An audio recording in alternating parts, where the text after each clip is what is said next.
Hey everyone, welcome back to the range. My name is Matt, also known as the King of Armor Destruction, the Armor Wizard, Zap. We have a helmet test today, not a body armor panel, but a helmet test. And this is from hard head veterans, not hard hat veterans. I'm probably going to say it wrong many times in the video, so please forgive me in advance. In full transparency, Mixed Night Vision sent over this large USA made from Honeywell Spectra Shield to test with no strings attached. This large helmet weighs 2 pounds, 12.2 ounces according to my fancy kitchen scale. We have an up armor here as well that weighs 1 pound, 4.7 ounces. So right around a 4-pound helmet per se that should give you some rifle protection. Now over here on my channel, we do all of our body armor demos completely different than everyone else on YouTube. We're after worst case scenario. Now the downside to helmets is that for the most part, the NIJ doesn't certify them, so you can't claim that you have any NIJ certification on a helmet, meaning that it would appear on the CPL listing. And a majority of helmets are rated for NIJ level 3A, mainly 9mm. Usually when you get into the 44 Magnum, a lot of these helmets, when they're lighter, are going to show quite a bit of back face with our 44 Magnum. We have this bust here. We're going to call him Jim Bob for the time being. We've sectioned out the inside of him so that we have our Romoplastilina #1 clay inside that's going to act for us to be able to measure our back face deformation. We ideally want less than 25mm with both our 9mm and our 44 Magnum. After we've done that and confirmed that they do stop those threats, we have another bust over here. He doesn't have a name. Throw a comment down below which we should name this little plastic guy here. Hopefully he holds up. He's filled with sand. We're going to rip all the padding out of the inside of this helmet and then just test for pure penetration. It's around 85 to 90 degrees outside today. We have our Garmin 0C1 from Bass Pro Shops. A big thank you to them for sending that out so we can collect our velocity off of these shots, that we know that if I'm saying I'm stopping 9mm at 1500 feet per second, we have that instant feedback knowing that we didn't download or upload a particular ammunition. We put a spreadsheet here at the beginning and the end. We kind of foreshadow all the threats that we're going to shoot at him. In the end, we put the velocities and the penetrations in there. I do want to remind everyone that I am not an NIJ lab, so if you see any threats stopped or penetrated here, you should always defer to the manufacturer to produce accredited and recent lab results showing that those types of stoppages can occur. With this particular up armor applique, I'm going to have to double check what threats that is rated against to see what we can do. Helmet #1 is strapped in and ready to go. I have a list of threats that we'll shoot at this helmet to see how it does, but the first two threats will be basically our level 3A or HD2 threats. First up is our 9mm. This is a 124 grain L7A1. This is a very, very spicy round. Don't recommend it in guns that aren't rated for plus P. It was sold in the early 90s, and I think the ATF said not to buy this because of how warm it is. We've got our 16-inch ARV9.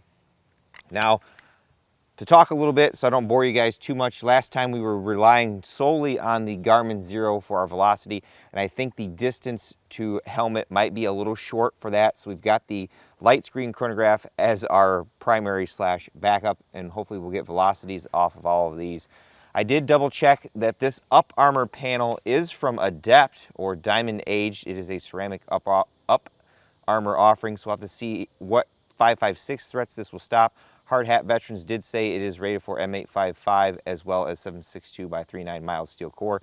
In reality, it's not too bad at only 1 pound versus the Militech one that we tested a while back. This is like 2 pounds 9 ounces. It's a lot more larger surface area, but it's also pretty darn thick compared to this one that's very thin. 1577. Our shot of 9mm was right there. I would consider that a fair hit, and we should have a solid part on our clay right there. Ooh, got a little bit of stifling going on there because of the little pads there. Now if I measure back face, it's going to be hard because of this. We'll go off to the middle. Only 10mm, pretty darn impressive. Now in the grand scheme of things, from what I understand, the type of padding or foam that you have on the inside can help with our back face control, and I would say based on the ATE LITE, or sorry, the ATE2 that we tested before, this does have less back face. Now it's time for our 44 mag threat. This is our 240 grain bullet. It should be going 1430 plus or minus 30. I can't source the original, I think, spear bullet that the NIJ uses. So this is a Sierra, and I figured it's a close equivalent. Again, we're just looking for back face. We've got our 429 Desert Eagle here. 1451, and our head is hurting. Luckily, it didn't take out the chronograph. Our shot was right here, and fortunately, we've taken quite the dimple on this. The other one did not. Place those bets in the comments below. Now, that's kind of a little off because of where it hit, though. Now, when the NIJ does these testings, they do a shot on each side, the front, back, and top, but because we only have the one helmet, that's not going to happen. Back face wise, it is only around 8 millimeters, but again, I think it's because we hit it right here on the top. I mean, 5 millimeters, it's going to be hard to actually properly measure that because of where I hit that, but it stopped it. Now that we've got our back face out of the way, we're looking for pure penetration or no penetration. So we've stripped out the micro lattice foam inserts on our helmet, and we have it just strapped to our table. We're going to start off with our specialty 9mm. This is our Liberty Civil Defense 50 grain, known for popping different types of 3A. We'll start off with the Glock with the 4-inch barrel, move up to the PDW, and possibly up to the 16-inch. 2086, 2507, wowzers, Batman. 2675.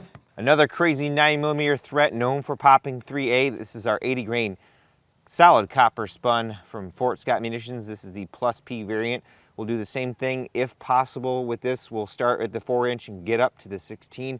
I will say, from the shots that we are placing on this helmet, it is degrading a lot faster than the Aramid fiber panel, and I think maybe that's because this is geared towards being more lightweight and high speed versus stopping all kinds of threats. Again, it stopped the 9mm in the 44, and this is just all extra after that. 1536.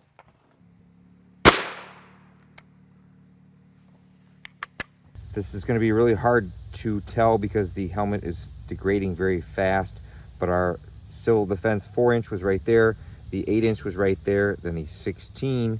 Those are considered fair hits on a panel, but because of the way that the bullets are pulling the layers apart, and I don't know about that, then our 4-inch was right here, then the 8-inch was right here. That is far enough away from those other shots.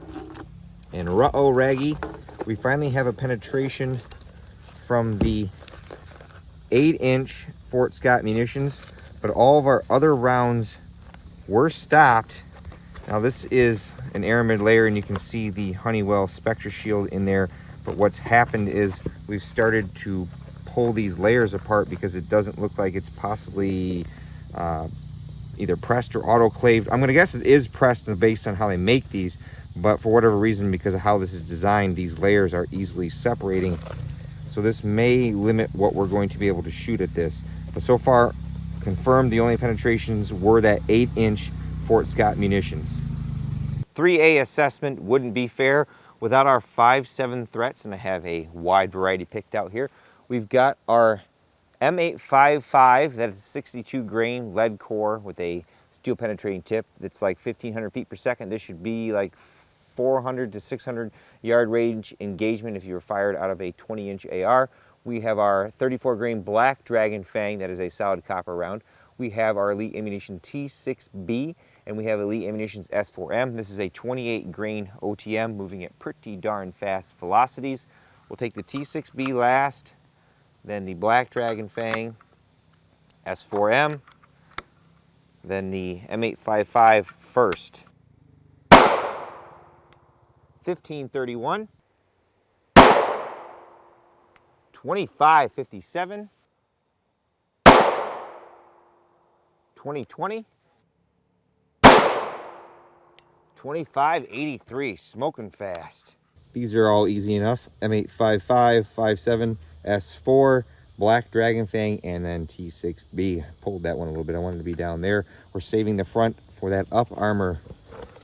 R.A.N.G.E, we have the penetration that I expected from the M855, but our specialty 5.7 threats, from the pistol, mind you, have been stopped. Now, because this helmet is degrading, I am not going to shoot any longer 5.7 at this. Maybe we can get a follow-up video from HHV, but there's just not enough on this to continue with the other testing that I want to do. So that is where this particular design is better than the ATE2 with the Aramid. That wasn't stopping those 5.7 threats from the pistol, whereas this one is. Nice. Two more threats before we step up to our ceramic applique here. We've got our 4.6 by 30 millimeter HK. This is a 40 grain full metal jacket. What is unique about this cellular and below load, it is a bimetal jacket bullet, meaning that the jacket has something that attracts a magnet, and it usually is steel. Then we have 8.6 black. This is a 285 grain solid copper subsonic. These are known for having very fast twist rates, 1 in 3, and because of how long and pointy this projectile is, most of our 3A is unable to stop it, and even some ceramic armor has been known to be penetrated by this. So for our 4.6 load, we have our CMMG 4.6. Did not get a velocity off that.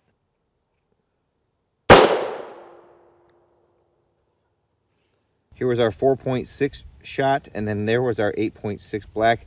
I think if you survived any of these shots, you would probably have permanent brain damage by now, because we are caving in this helmet. But no pass-through on the 4.6 that we can see, and our 8.6 black was actually stopped. I have a solid brass that I could shoot at it, but at this point, I want to see what that ceramic applique is going to do. We'll see if we can find that 8.6 black in there, but look at that. That's just whoop. We've got our ceramic up armor on our helmet down there. We have it attached with our pink duct tape. Bonus points for that. My son would always like to remind everyone to like and subscribe and share these videos to help out the channel. We're going to shoot 3 rounds of 5.56 at it. We've got our 22-inch TC compass. We've got our M193, that's our 55 grain full metal jacket, known for speed and popping steel armor. And we've got M855, that's a 62 grain with a steel penetrating tip, known for popping polyethylene. We should see maximum velocity out of this gun here. 33.33. 31.46. Well, we stopped both our M193 and our M855. My kid says this looks like a pair of inverted butt cheeks, but there is serious degradation happening with this helmet. Again, in any kind of actual ballistic testing, they're likely only going to shoot 1 or 2 rounds at this helmet on our head form to measure back face, and they're going to get a completely brand new helmet, and we just don't have the funds to keep doing that. Our ceramic up armor is pretty much blown itself apart. I would like to see them add a laminating layer like we've seen in some of our other panels, because it seemed to just kind of blow apart. I think this is Adept's fancy new ceramic. Nice. Now the inside of our helmet is pretty much done. I think at this point, if you've taken that many hits, you should deserve to go home. Well, folks, I hope you all learned something from this demonstration. I certainly can say I did. I wasn't thinking that our polyethylene structure helmet would stop some of the threats that we did, but lo and behold, we stopped a tirade of our 5.7 threats, as well as that really long copper 8.6 black load, which when we tested the ATE panel or helmet that uses 100% pure aramid fibers was unable to stop. Now the downside to all of this is that our ultra high molecular weight polyethylene tends to degrade a lot faster, at least in our helmet structures. We were seeing quite a bit of, blunt force trauma to the helmet, and it was effectively kind of falling apart and caving in on itself when we were shooting it. We did shoot our up armor and were successfully able to stop our 5.56 threats, although without measuring the back face, I can't say what that would be like in the real world. All in all, I think the primary benefit of our helmet is fragmentation mitigation, as well as being able to mount certain accessories to them, such as lights and or night vision, and being able to stop some of our ballistic threats head on is a third priority. With all that being said, it's time for me to get the heck out of here, but at the end of all my videos, I take a moment to thank all those who helped make these possible, because there's a lot that goes into them.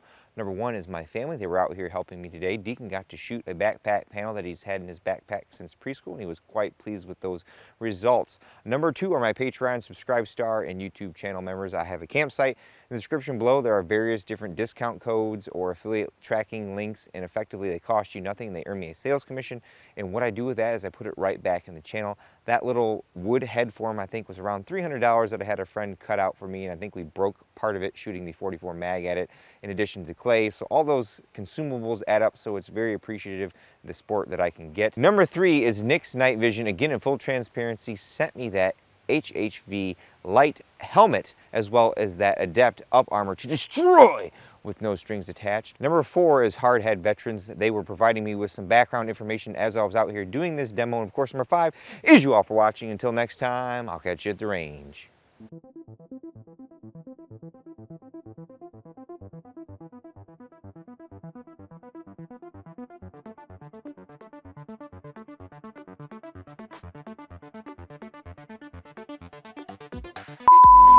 Well, my kid says this looks like a pair of inverted butt cheeks, but our ceramic up armor stopped our M193 and our M855, although there is significant degradation of the panel.